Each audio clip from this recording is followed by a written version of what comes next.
हम विधानसभा से लेकर मुख्यमंत्री के दफ्तर तक हर पहलू को समझने की कोशिश करेंगे। हमारा मकसद है इस पूरी व्यवस्था की एक साफ तस्वीर बनाना। आसान भाषा में कौन कानून बनाता है, कौन उन्हें लागू करता है और दोनों के बीच पावर का बैलेंस कैसे बना रहता है। चलिए इस दिलचस्प मशीन को खोलकर देखते हैं। तो सबसे पहले सबसे बुनियादी सवाल, जब हम राज्य की विधायिका या स्टेट लेजिस्लेचर कहते हैं तो क्या इसका मतलब हर राज्य में एक ही जैसी चीज होती है या इसमें भी कोई वैरायटी है? नहीं, इसमें अच्छी खासी वैरायटी है। ज्यादातर भारतीय राज्यों में एक सदनीय व्यवस्था है, जिसे अंग्रेजी में यूनिकैमरल कहते हैं। इसका सीधा सा मतलब है वहां सिर्फ एक हाउस है, विधानसभा, जहां हमारे चुने हुए एमएलएज बैठते हैं। लेकिन हमारे स्रोत बताते हैं कि कुछ बड़े राज्यों ने दो सदनीय यानी बाइकैमरल व्यवस्था अपनाई है। दो सदनीय मतलब विधानसभा के साथ एक और सदन, एक तरह का अपर हाउस। बिल्कुल। विधानसभा यानी लेजिस्लेटिव असेंबली के साथ साथ एक विधान परिषद यानी लेजिस्लेटिव काउंसिल भी होती है।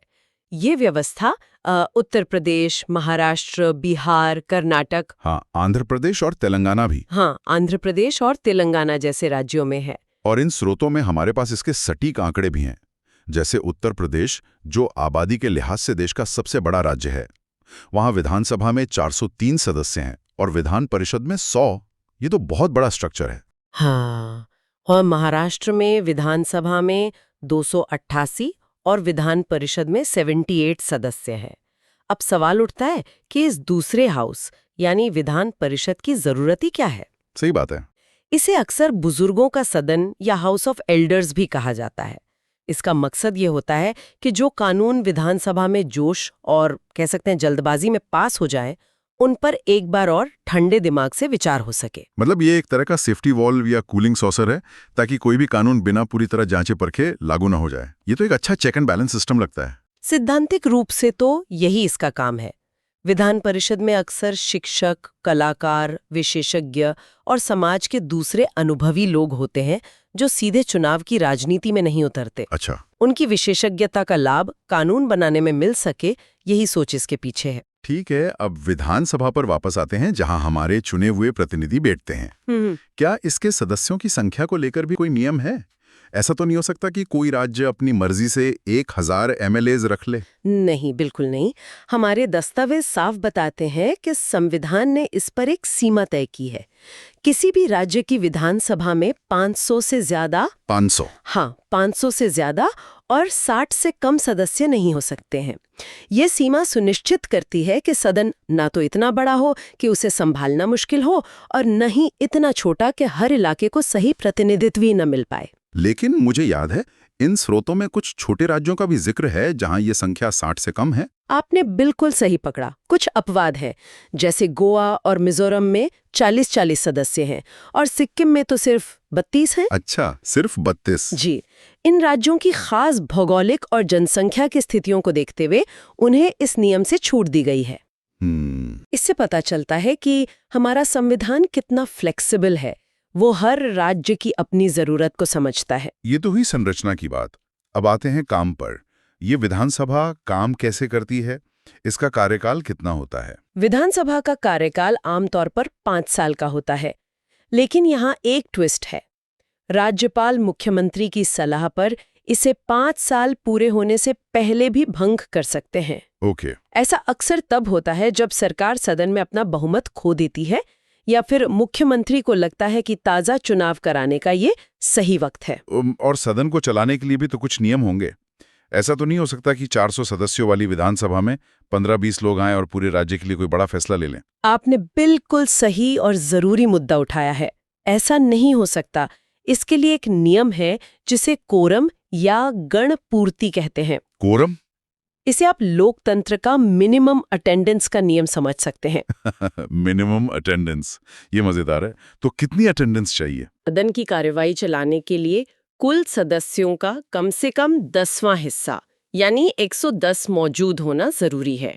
1/10? हाँ, अगर 400 सदस्यों की विधानसभा है तो कम से कम 40 सदस्यों का सदन में होना जरूरी है, वरना कोई काम नहीं होगा। स्पीकर सदन को तब तक के लिए स्थगित कर देते हैं जब तक कोरम पूरा न हो जाए। ये नियम पक्का करता है कि मुट्ठी भर लोग मिलकर पूरे राज्य की किस्मत का फैसला न कर लें। और सदन के अंदर इस पूरी कार्रवाई के रेफरी कौन होते हैं, मतलब इसे चलाता कौन है? ये जिम्मेदारी विधानसभा अध्यक्ष यानी स्पीकर की होती है। उनकी भूमिका बहुत अहम और निष्पक्ष मानी जाती है। वे सदन की कार्रवाई को नियमों के हिसाब से चलाते हैं, सदस्यों को बोलने का मौका देते हैं और सदन में व्यवस्था बनाए रखते हैं। वोटिंग के मामले में उनकी क्या भूमिका है? क्या वो भी वोट करते? आमतौर पर नहीं। वे अपनी निष्पक्षता बनाए रखने के लिए किसी भी बिल या प्रस्ताव पर वोट नहीं देते हैं। लेकिन यहाँ एक बहुत दिलचस्प स्थिति बनती है। अच्छा। अगर किसी प्रस्ताव पर पक्ष और विपक्ष में बराबर वोट पड़ जाए, यानी टाई हो जाए, तब स्पीकर अपना निर्णायक मत यानी कास्टिंग वोट डालते हैं। अच्छा, कास्टिंग वोट। हाँ, उनका वो एक वोट तय करता है कि प्रस्ताव पास होगा या गिरेगा। लेकिन क्या इससे अध्यक्ष की निष्पक्षता पर सवाल नहीं उठता? अगर वो हमेशा सत्ता पक्ष के हक में ही अपना निर्णायक वोट दें, तो ये तो एक तरह से सरकार को बचाने का जरिया बन गया। बिल्कुल, ये एक बहुत बड़ा नैतिक सवाल है और इसी वजह से अध्यक्ष का पद बहुत जिम्मेदारी वाला माना जाता है।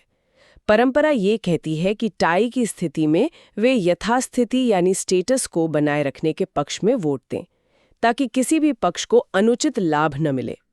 लेकिन जमीनी राजनीति में ऐसा हमेशा हो, ये जरूरी नहीं। यहीं पर स्पीकर के पद की असली परीक्षा होती है। एक मिनट, इन स्रोतों में स्पीकर की एक और शक्ति का जिक्र है जो मुझे बहुत बड़ी लगी। ये कि कोई विधेयक धन विधेयक यानी मनी बिल है या नहीं, इसका फैसला करने का आखिरी अधिकार सिर्फ अध्यक्ष के पास है। हाँ, और ये एक असाधारण शक्ति है। अब शायद ये लग सकता है कि ये धन विधेयक या मनी बिल की कहानी से हमें क्या लेना देना। सीधा लेना देना है। हमारी जेब से जो टैक्स का पैसा जाता है वो कहाँ और कैसे खर्च होगा, ये इसी प्रक्रिया से तय होता है। धन विधेयक सीधे तौर पर राज्य के खजाने, टैक्स या कर्ज से जुड़ा होता है। और इस पर स्पीकर का फैसला आखिरी क्यों होता है? स्पीकर का फैसला अंतिम होता है और इसे किसी भी अदालत में चुनौती नहीं दी जा सकती है। ये शक्ति इसलिए दी गई है ताकि वित्तीय मामलों में कोई भ्रम या विवाद न रहे और जनता द्वारा चुनी हुई सरकार को काम करने में रुकावट न आए। और यहीं पर विधान परिषद की शक्तियां बहुत सीमित हो जाती हैं। अच्छा, वो कैसे? स्रोत ये साफ करते हैं कि धन विधेयक सिर्फ विधानसभा में ही पेश किया जा सकता है। वहां से पास होने के बाद जब इसे विधान परिषद भेजा जाता है तो वो इसे सिर्फ 14 दिनों तक रोक सकती है या अपने सुझाव दे सकती है। सिर्फ 14 दिन भी कहे, बिल को दोनों सदनों से पास मान लिया जाता है। वाह, मतलब पैसे के मामले में असली पावर पूरी तरह से सीधे जनता द्वारा चुने हुए सदन यानी विधानसभा के हाथ में है। बिल्कुल, ये प्रावधान सुनिश्चित करता है कि जनता के पैसे पर जनता के प्रतिनिधियों का ही पूरा नियंत्रण रहे। तो ये साफ है कि विधानसभा और खासकर उसके अध्यक्ष के पास कानून बनाने की जबरदस्त शक्ति है। लेकिन सवाल ये उठता है कि जो सरकार इन पैसों को खर्च करती यानी कार्यपालिका, उस पर विधानसभा का नियंत्रण कैसे रहता है? यहीं से मुख्यमंत्री और उनके मंत्री परिषद की भूमिका शुरू होती है। आपने बिल्कुल सही कनेक्शन जोड़ा है। स्रोत बताते हैं कि राज्यपाल विधानसभा में बहुमत प्राप्त दल या गठबंधन के नेता को मुख्यमंत्री नियुक्त करते हैं। ये संसदीय लोकतंत्र का सबसे बुनियादी नियम है। सही है। राज्यपाल अपनी मर्जी से किसी को भी मुख्यमंत्री नहीं बना सकते। उन्हें सदन के गणित का सम्मान करना ही होता है।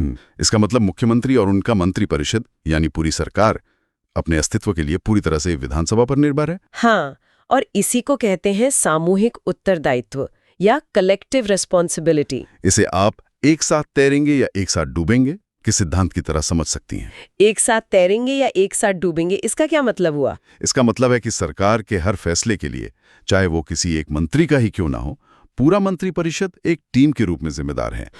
अगर एक भी मंत्री के काम पर सदन का भरोसा उठ गया तो ये नहीं होता कि सिर्फ वो मंत्री इस्तीफा दे, नहीं, पूरे जहाज को यानी मुख्यमंत्री समेत पूरी सरकार को इस्तीफा देना पड़ता है। और विधानसभा ये भरोसा कैसे दिखाती है कि उसे सरकार पर विश्वास नहीं रहा? इसका सबसे बड़ा और शक्तिशाली हथियार है अविश्वास प्रस्ताव, नो कॉन्फिडेंस मोशन। अविश्वास प्रस्ताव, जी। अगर विधानसभा सरकार के खिलाफ ये प्रस्ताव पास कर दे तो इसका सीधा मतलब है कि सरकार ने सदन का विश्वास खो दिया है। ऐसे में मुख्यमंत्री और उनकी पूरी कैबिनेट को इस्तीफा देना ही पड़ता है। बाप रे। ये विधायिका का कार्यपालिका पर नियंत्रण रखने का, कह सकते हैं, न्यूक्लियर बटन है। ये सुनकर तो ऐसा लगता है कि सरकार की कुर्सी हर रोज एक ट्रस्ट वोट पर टिकी होती है। एक भी गलत फैसला और पूरी की पूरी सरकार घर जा सकती है। ये तो बहुत ज्यादा दबाव वाली नौकरी है। बिल्कुल, और यही सिस्टम की खूबसूरती है। ये सरकार को हमेशा जनता और उनके प्रतिनिधियों के प्रति जवाबदेह बनाए रखता है। मुझे इन दस्तावेजों में मंत्री परिषद के साइज को लेकर भी एक दिलचस्प नियम मिला। इसमें लिखा है कि मंत्रियों की संख्या विधानसभा के कुल सदस्यों के 15% से ज्यादा नहीं हो सकती। मुझे तो लगता था कि मुख्यमंत्री अपनी मर्जी से जितने चाहे मंत्री बना सकते हैं। ये नियम क्यों लाया गया? ये एक बहुत जरूरी सुधार था जो 91वें संविधान संशोधन के जरिए लाया गया। अच्छा। पहले होता ये था कि गठबंधन की सरकारें अपने सभी सहयोगियों को खुश करने के लिए जंबो कैबिनेट बना लेती थी। 100 मंत्री बना दिए जाते थे, जिससे सरकारी खजाने पर भारी बोझ पड़ता था। इस 15% की सीमा ने उस प्रवृत्ति पर रोक लगा दी।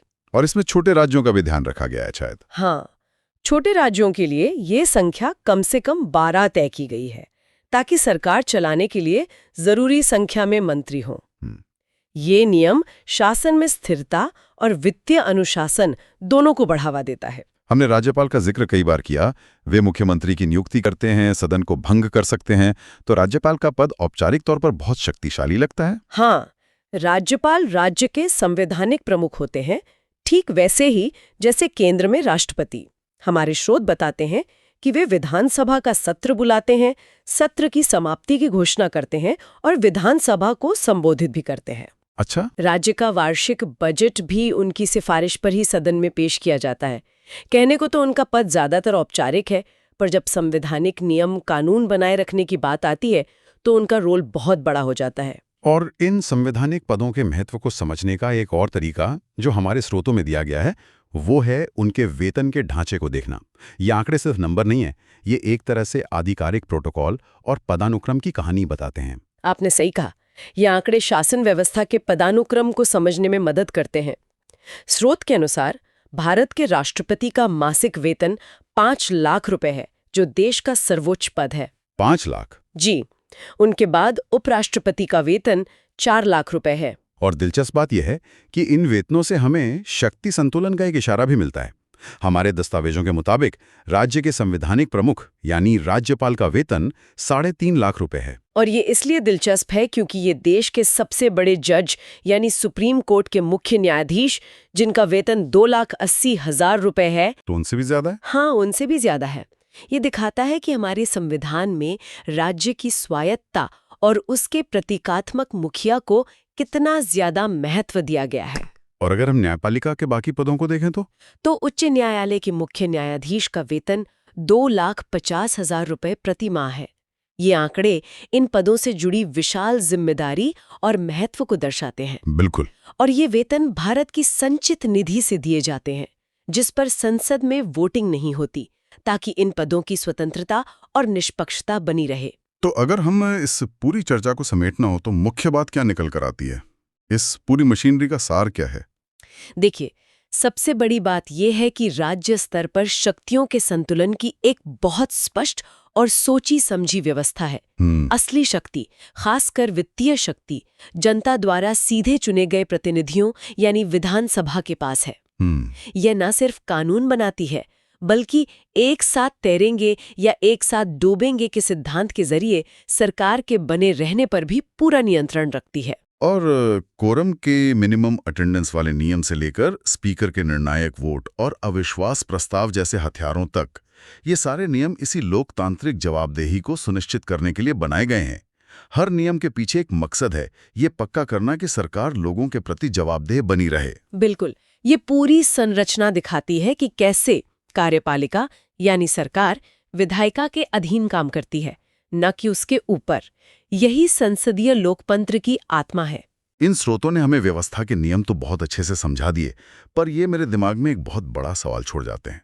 हम सब जानते हैं कि आजकल चुनावों में किसी एक दल को स्पष्ट बहुमत मिलना मुश्किल होता जा रहा है। ऐसे में जब हंग असेंबली की स्थिति बनती है तो ये सारे संवैधानिक नियम एक तरफ रह जाते हैं और जमीनी राजनीति दूसरी तरफ। उस टकराव की स्थिति में राज्यपाल के विवेक की भूमिका कितनी ज्यादा महत्वपूर्ण और विवादास्पद हो जाती है। क्योंकि तब राज्यपाल को ये तय करना होता है कि कौन सबसे स्थिर सरकार दे सकता है, और उनका एक फैसला पूरे राज्य की राजनीति की दिशा बदल सकता है। यहीं से उनके पद की असली परीक्षा शुरू होती है। और ये एक ऐसा पहलू है जिस पर सोचने से इस व्यवस्था की जटिलता और भी उभर कर सामने आती है।